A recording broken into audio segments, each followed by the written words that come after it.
Il est important que les personnes en situation de handicap moteur et sensoriel bénéficient d'un accompagnement à la parentalité comme toutes les autres familles.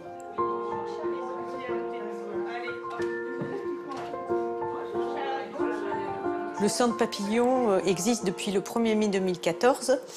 C'est un centre qui accueille tous les futurs parents et parents porteurs de handicap moteur et sensoriel, mais aussi les autres parents qui sont valides. Tu t'es débrouillé bien en rampant. T'as vu comme il a changé? Nous, on est là en tant que professionnels, sage-femme, infirmière puéricultrice, médecin acupuncteur, auxiliaire de puériculture, pour les guider et pour renforcer leurs compétences. On lève les petites fesses. 1, 2, 3. Hop là! Tu la donnes à maman? Cette mixité, pour moi, c'est très intéressant et puis c'est très important parce que justement, ça permet de se retrouver tous ensemble et puis ça permet aussi à ma fille d'évoluer dans un milieu où elle ne fait pas de différence.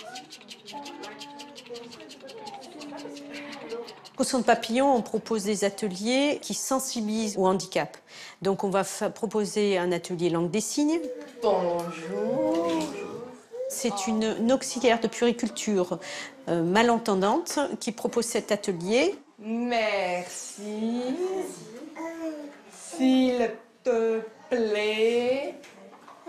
Dans l'atelier langue des signes que je propose, il y a des familles entendantes, une famille dont le papa est sourd. Il n'y a pas de barrière, il y a une solidarité et surtout une notion de place. C'est hyper important au jour d'aujourd'hui, quand on est porteur de handicap, d'avoir sa place dans la vie, dans la société.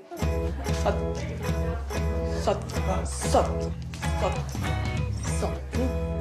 J'aime venir ici parce que mon fils, il peut apprendre la langue des signes, il rencontre d'autres enfants.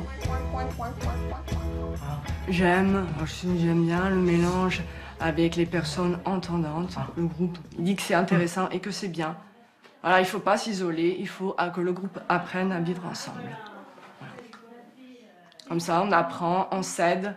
Plus tard, je pourrai signer, ils pourront signer.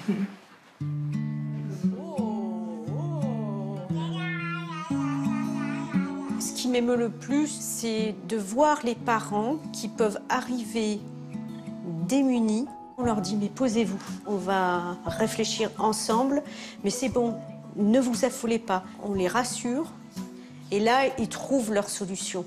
Et ça, c'est extraordinaire. Comme ça, petit bras comme ça, par exemple. Hop, pour bien la soutenir ici. Et là, je passe ses jambes. Bon, Vicky, elle est plus légère que... Elle est plus lourde, pardon, que ma fille. Okay. Les mamans en fauteuil roulant, elles trouvent des difficultés dans la manipulation du portage. Ça va être très compliqué avec les accoudoirs, avec l'histoire de lancer l'écharpe dans le dos.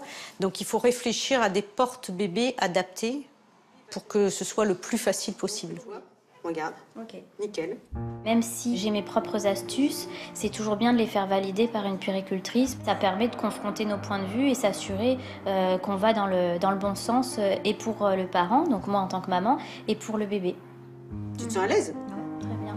Parfait. C'est ça. Être parent de porteur de handicap, c'est un parcours du combattant, puisqu'il faut prouver régulièrement ses capacités à être parent, et encore plus que les autres. Ma plus grande satisfaction, ce serait qu'il y ait des centres papillons dans toute la France, que ça fasse des petits partout, et que les gens puissent avoir un regard différent sur le handicap.